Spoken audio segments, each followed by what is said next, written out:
What's up, everybody? Welcome back to Prediction Center here at Three-Sided Box NFL Edition. We are jumping into Week 9 today. Again, unfortunately, it's just two of us. We recently came back from Tampa Bay to watch the Raiders and the Bucks. That's why my voice is a little bit wonky. That's why Eric isn't here because he's tired, and that's why he looks exhausted because we've been traveling all day yesterday, and we had to go to school today, and it's just been one of those days where rest is just not an option. It's been basically almost a full week that we haven't really slept much. So, sorry in advance for the kind of crappy video. We're not really too much into it this week, but we're going to do our best. So let's jump off right away with the Thursday Nighter. The team we just witnessed lose to your team in overtime. Great Deservingly game. so. Great game, by the way. Much respect. Tip of the beanie to the Raiders. Talking about the Atlanta Falcons. They're very hot Atlanta Falcons. Riding into Tampa to play the Bucks. And beautiful Tampa, Florida. Two cities we were just in, might I add. We had a layover in Atlanta. So, beautiful, large airport there. So who do you have winning this one, Michael? It's a bit tough because the Bucks won the opening matchup against the Falcons, but the Falcons have shown a lot of resilience, a lot of character in their team, showing that it might not be a repeat of last year. So I'm gonna go with the Falcons on this one. I just think that when you have to cover Julio Jones, it's a tall task, and I think the Bucks, they don't have the physical, imposing corners that you need to shut a guy like that down, like a Sherman. They have good corners, and Hargrave's going to be good, and Grimes is still very good, but two very short players, and it's really hard to, stop a guy of that stature. Yeah. Johnny agrees with you. He's got the Falcons. Like you said, he basically covered it all.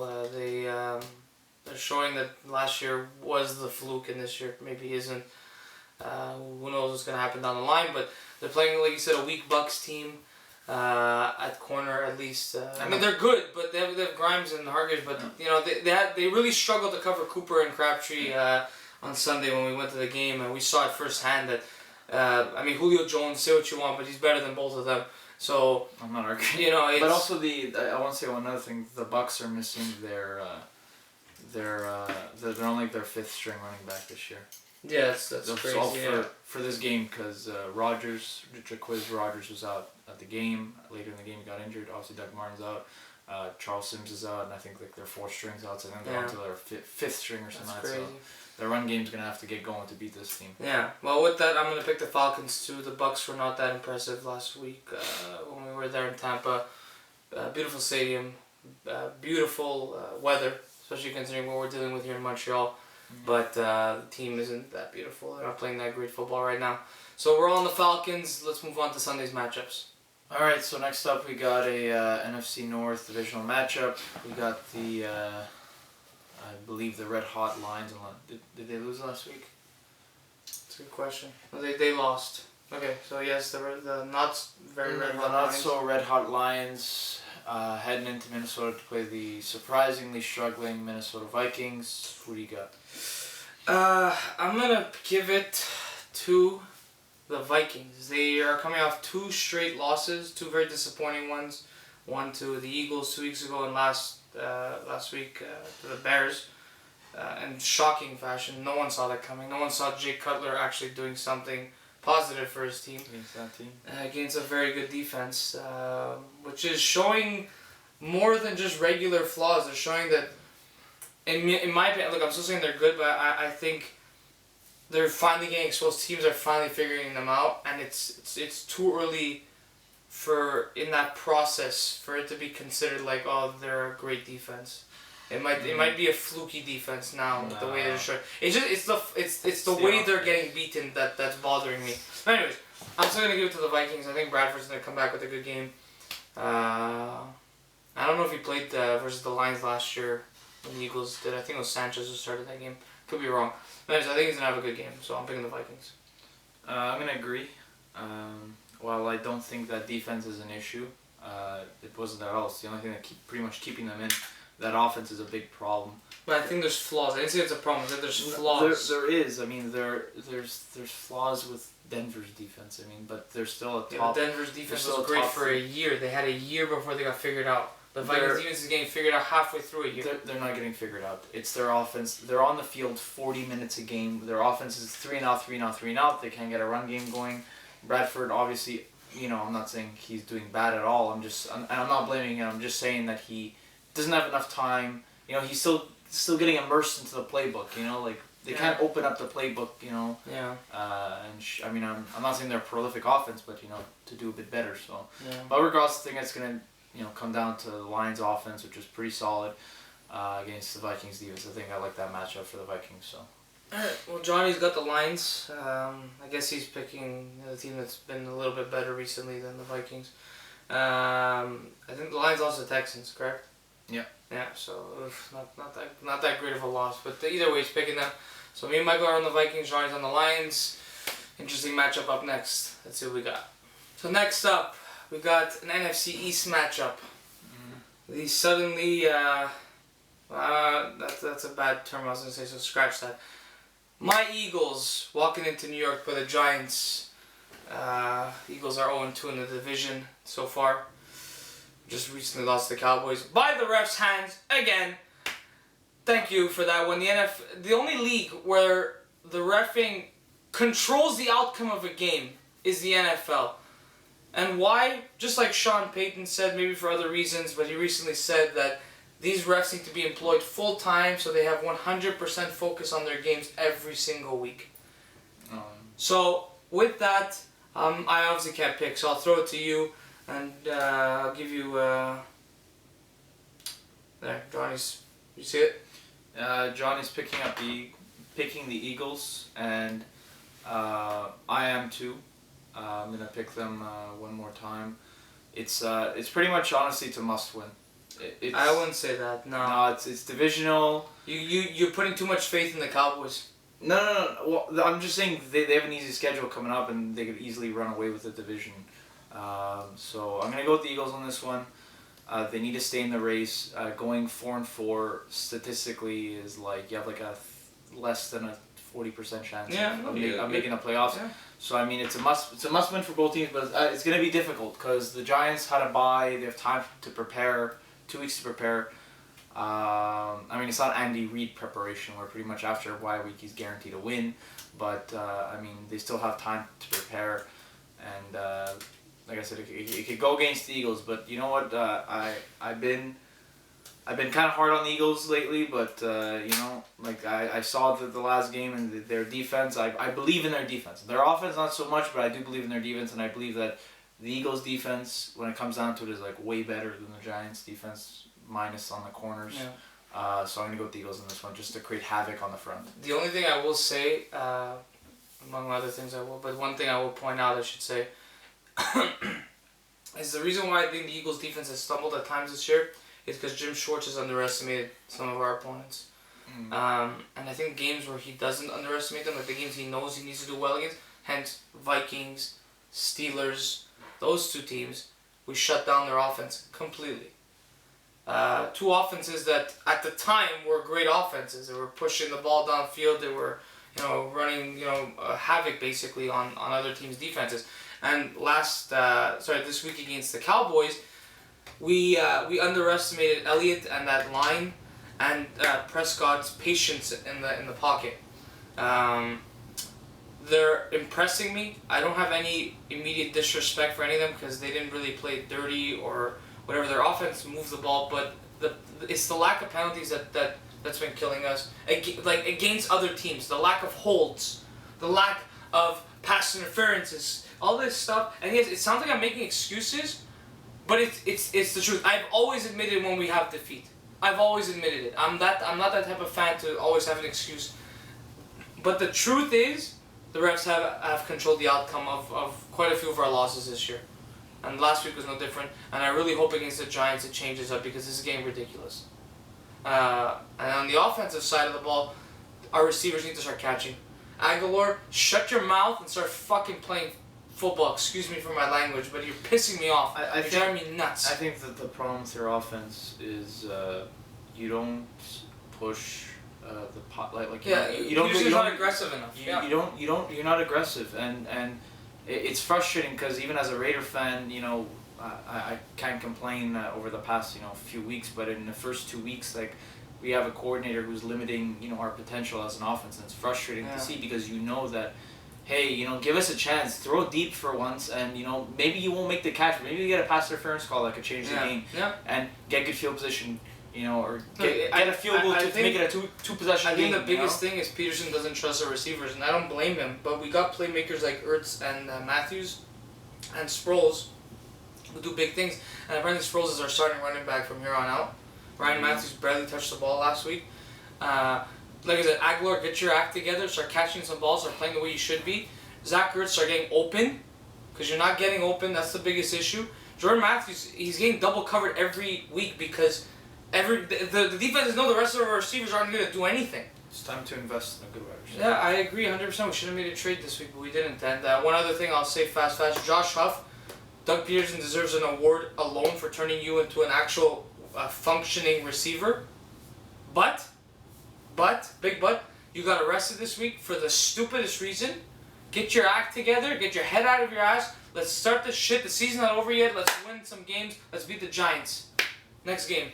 Alright, so next up we got a AFC East matchup. We got the struggling Jets, who I think they recently won their past 2 games, but still struggling regardless. Yeah. Heading into Miami to play the Dolphins, who I think just came off a bye, if I'm not mistaken. What do you got? I'm going to pick the Jets. They didn't trade Brandon Marshall, which was a big rumor. Fitzpatrick seemed to be decent last game. Their defense played well. And the Dolphins are just, they're one of those teams that are going to do bad but steal a couple games here and there. Yeah, against teams they should and this is divisional. It's in Miami. But I don't think that's going to play much of a factor. I'm giving it to the Jets. You know what? I'm just going to go on a limb and just say the Dolphins are going to win this game. This might be one of the first times they're going to do this, but I think that they're going to ride Jay Ajayi, and they're going to run the ball well. They're going to be able to overpower the Jets. I don't think the Jets are going to be able to do much. I think there's so much dysfunction within the team. Yeah. I can't explain it. They're actually a very good team, but I don't understand why they're doing this bad. But I just feel like it's like a bad mojo from this game. So I'm going to go with the Dolphins. Well, Johnny's on my side. He's going to pick the Jets to win this one. It could go either way. It's division, like you said. This might be the game that they steal. But I think I think the Jets got this one. I don't know. I just got a feeling that they're gonna. I hope so. I like the Jets. I like out of all the teams in that division, I'm rooting for the Jets. I like the Jets. So. All right, so 2 Jets and a Dolphin. Anything's possible. Next game. For our next matchup, we got the Jacksonville Jaguars walking into Kansas City to play the Chiefs. I don't know if you'd call this one interesting. It's more on the irrelevant Bulls side just because of the Jaguars. But anyways, you got to pick them. What's your pick? Pretty easy. I mean, even though the Jags, I think, are coming off a bye, I don't think it matters. Just playing the Chiefs. So one thing I'll give the Chiefs, even though I can't stand them, and they play a very boring style, they take care of business when they need to. They beat the teams they should, and they usually beat them rather convincingly. Yeah. So I'm going to go with the Chiefs on this one. Johnny's got the Chiefs too, and obviously I'm not picking against my boy. Andy Reid, like you said, they play boring, but that's not Andy Reid's style. You've seen him be very explosive and have some of the best offenses in the league. Since Cardi was dumped. Exactly, and you know what? He it's not the worst hand he can be dealt. I think he just doesn't want to take a risk and switch it up until he kind of has to, but he doesn't at this moment. Jaguars are not a good team this year. They're, again, in the right direction, but they're not really taking the steps forward on the field and showing it. And the Chiefs are the Chiefs. Andy Reid's one of the best coaches in football. They got Jeremy Maclin, one of the most underrated wide receivers in football. And I think he'll run amok against that team. Andy Reid does well against the Jaguars because the Eagles play them often for some reason. So, we're all on the Chiefs this week. Next game. Alright, so next up we got the NFC East leading Dallas Cowboys heading into the land, as they say, Believe Land. Well, Believe Land's only for the Indians and Cavs, because the Browns are terrible. Heading into Cleveland to play the Browns. What do you got? Throw it off with Johnny's pick. He's got the Cowboys. Now for me, I mean the Cowboys are 6-1, I believe. Okay, now this is where you need to put your bias aside. This is where I got to put my bias aside.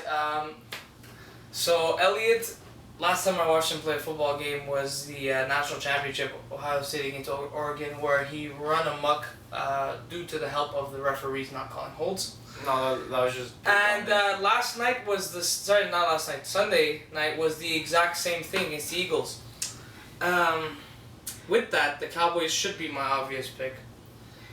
But I'm picking the Browns. They're not gonna win a game. I don't really care. I'm never picking the Cowboys. Browns are winning. Yeah. All your credibility was just thrown to the wayside. I said what I should pick. I just said what I did pick. There's a difference. Yeah, well, what you should pick should be your pick. So. The words Cowboys and me picking them do not compete. I can't even say it. So, no.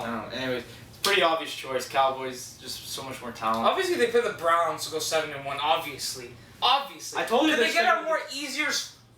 Oh my god, like, it's basically a bye week for them. Yeah, but you played the Browns in week 1. Yeah, exactly. Not in the middle of the season where you could take a break and be like, okay guys, we got an easy win. Let's throw in the crappy players. Let's give them some reps. No. We got at the beginning of the season, which was good for Wentz, but anyways, whatever, man.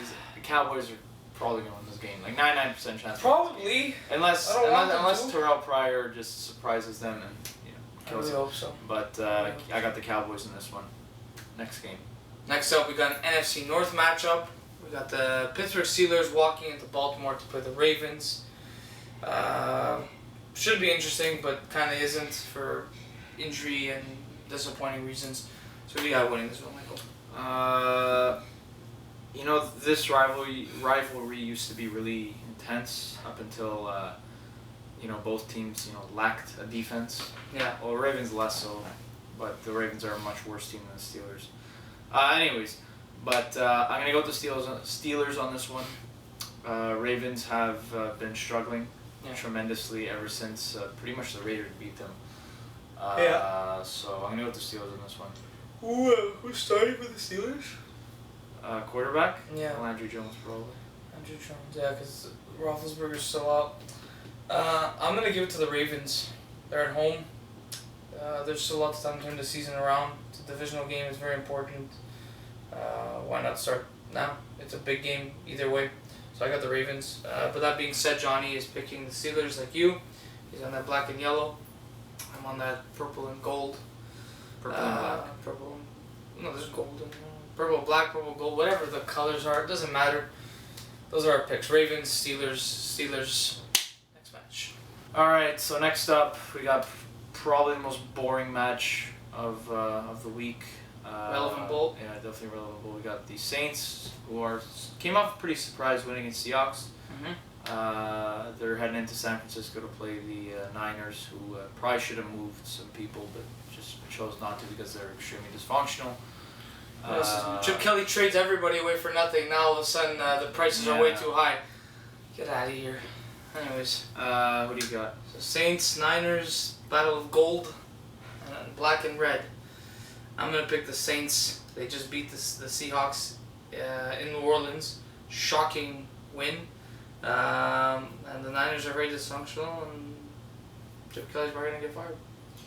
Yep, Niners after their first win of the season where they destroyed the Rams have been doing absolutely nothing. There's nothing to really brag about.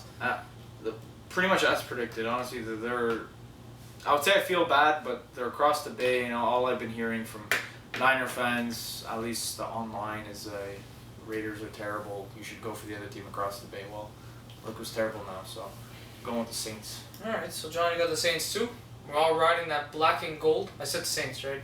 Yeah. Okay. I knew I picked them in my mind. I wasn't sure what came out of my mouth though. So we're all in the Saints. Black and gold, nicest jerseys in the league. Say what you want. They do have the nicest jerseys in the league. I love black and gold. Next game. Next up, we got kind of a relevant bowl status going by record. I'm talking about the Carolina Panthers walking into LA to play the Rams. Still feels weird saying that. Stuff like St. Louis is what initially comes out of my mouth. Or comes to mind, I should say. So who do you have winning this one, Michael? Panthers came off an impressive win against the Cards, even though the Cards are struggling this year quite a bit. And they're playing the Rams. Kind of a tough one, but I'll go with the Panthers on this. I think they're gonna make it interesting at the end in the playoffs. I don't think they're nearly as bad as their record says. Yeah. But I do think that they're around like a 9-7, 8-8, 7-9 team. Like, I don't know. They were 2 years ago. Yeah, they're around. I think that's their true colors because that secondary is pretty not very good. Even last year wasn't very good. Just kind of played very well randomly. Kirk Coleman was considered elite. Yeah, I mean he was like leading the league. The guy in is receptions, a specialty. more or less. So yeah, I'm gonna go with the Panthers in this one. I don't like the Rams in this game. Johnny's got the Rams in this game because God forbid he picks against them.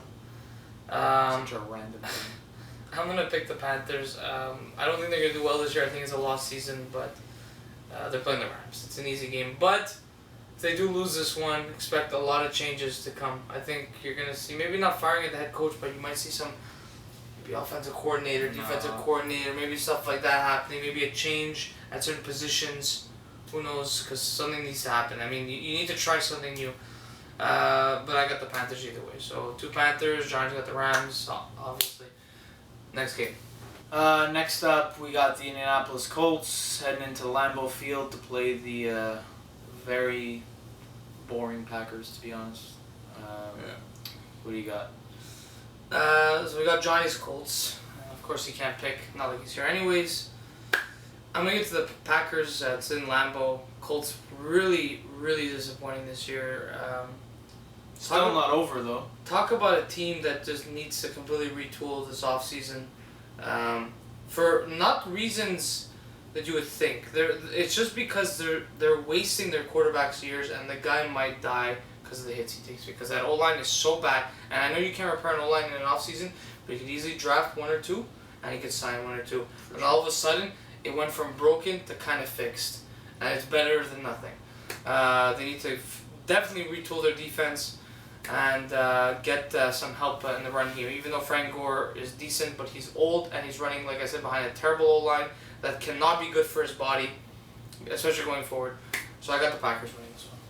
Yeah, going on that Colts rant about Andrew Luck, I saw a stat. It was about sacks, I guess, take or whatever. Yeah. Sacks allowed, and Andrew Luck has been sacked, I think, 39 times or something like that, whereas Derek Carr, who's probably I think he's the least sacked person for how many attempts he actually has per game.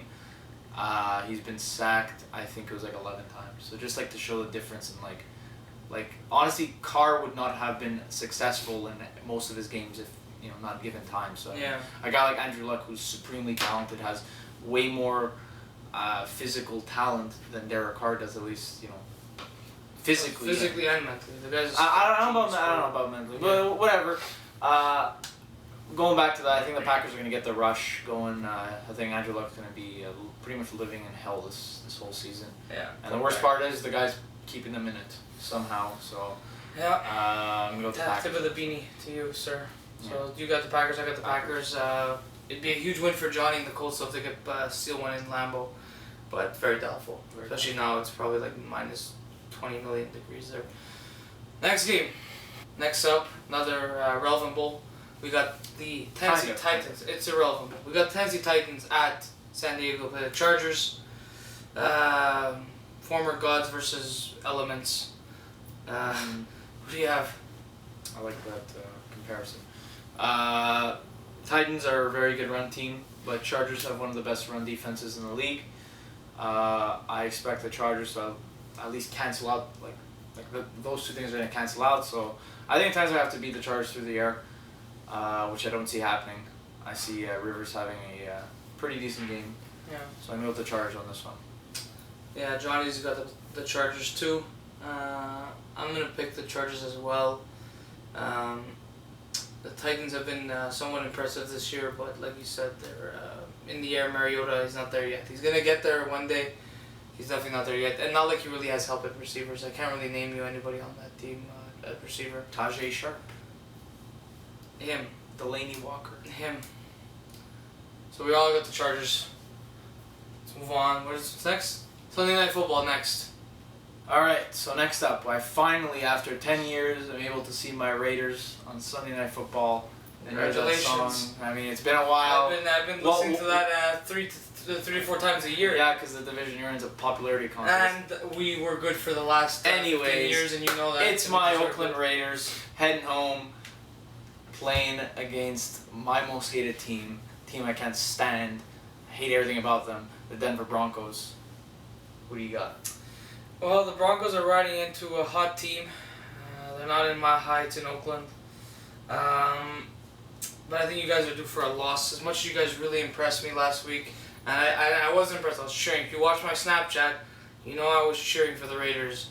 Did not really want the Bucs to win that game. Even though nothing against either team in reality. I'm gonna give it to the Broncos just because you guys are riding a high. Maybe you won't take it as seriously as you should. And either way, I feel like you're due for a loss. And Johnny has got the Raiders. Shock move because he likes the Broncos. So yeah, so we're opposing. I'll let you give your 2 cents. I will say this: last time we played Denver was that pretty much their last loss, like that season until they won the Super Bowl. And who went off? It was none other than Khalil Mack, the superstar. The 5 sacks or the 5-sack game, pretty much best. Talking about last year. Talking about last year. Yeah. I'm not saying he's gonna do that, but I'm just saying he's had a slow start, but he's been coming along. He's been having 4 sacks the past 3 games.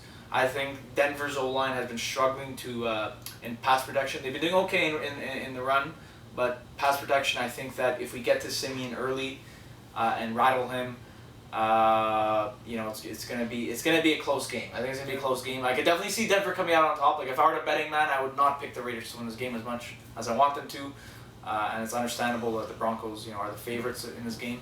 But I'll definitely give a chance with a red-hot Derek Carr, a red-hot Amari Cooper, and a red-hot Khalil Mack. It's going to be a close game, no matter what. Cooper impressed me. He's definitely on the rise to become a top 5 receiver in this league. He is a top 5. He is. He's still got some ways to go. He dropped a couple crucial passes on Sunday, but he's still got a ways to go. But you got Crabtree on the other side. You got Seth Rollins or Roberts in the middle, who's okay. He's all right. He makes all the clutch catches. He makes some good catches, but he also drops a lot of the good ones too. Your tight ends are not that great. Your running back is okay. Your O-line seems to be clicking, and Derek Carr seems to be playing well. So it's going to be close, but I think the Broncos do have the edge in this one. I think it's still their division. Von Miller is probably going to be very hungry. So anything can happen. It's in Oakland, so I wouldn't be surprised if you did win. It'd be great. That'd be a big win though. Going 7-2 would be a huge win. It would, absolutely. You could full control of the division, and then you basically have your fate in your own hands, which is the best thing in football. So I got the Broncos. Johnny got the Raiders. You're hoping for a Raiders victory, obviously. Sunday Night Football, first time in 10 years. Oakland's there. Watch it 8:30 o'clock Eastern time. ESPN if you're in the States, TSN if you're in Canada. Let's move on to Monday night. Next game. So for the last game of week 9 of NFL football, which by the way, crazy, we're halfway through the season. Insane, man. It's not even normal. I remember week 1 like it was yesterday. Which is good only because the winter's really moving along and I can't wait for it to be done. Especially coming back from sunny Florida. So Monday Night Football, Bills at Seahawks. Again, who makes these matchups are beyond me. What do you have winning this one? This surprisingly is tougher than you would think. Slightly. Seahawks, if they have any Achilles heel, it's that O-line. That O-line has been doing god-awful. And the Bills have an insane front 7. They've been getting a lot of sacks this year. Recently. Beginning to. I mean, they've been doing a really good job. So you have to give credit where credit's due. But I'm still going to roll the Seahawks on this one. I expect a very, very close game that's going to come down to maybe like a last-second field goal or something like that. So you pick the Seahawks? Seahawks. I will say this. I forgot to mention at the beginning. That's why I was about to cut you off. But Percy Harvin, former Seahawk. Resigned, unretired with the Bills. I don't think that's going to play a factor because I think there's a reason why he retired because nobody wanted him. And if the Bills don't want him, I don't even know if Sammy Watkins is back. No. And Shady McCoy is definitely not 100%. And he didn't do too well against the Seahawks last time he played them when he was with the Eagles. I got the Seahawks with this one. I really think the Bills are going to be heading downwards like they always do towards halfway through the season. Johnny's got the Seahawks too. It's a tough place to play, and even though they amplify the sound due to the way the stadium's built and the fans are really not that loud and you're not really that dedicated, a bunch of bandwagoners, but that's neither here nor there. It's still a tough place to play. The Bills aren't that great. I think they're gonna head down. I think they're gonna have a bad second half of the year. So we're all in the Seahawks. Those are our predictions for this week of NFL Week 9. Interesting matchups. Not too many relevant bulls this week, thank God. Hopefully next week. What were you gonna say? No, I was gonna say it's starting to get a lot better. Yeah, because we're getting out of the meat, and we're still in the meat of it, but we're gearing towards the end. You can see the light at the end of the tunnel at this point. Playoff picture starting to clear up. Mind you, there's still gonna be a couple of irrelevant weeks, but anyways, I digress. Thank you for watching, guys. Hopefully Johnny and Eric will be with us next week. I got a good feeling they will be. Hopefully we'll be recovered. We'll be a little more energetic next time. And thank you so much for watching. Like, comment, subscribe, share the video, leave a comment down below with your picks for the week. And we'll see you all next week, guys, for Week 10. Take care.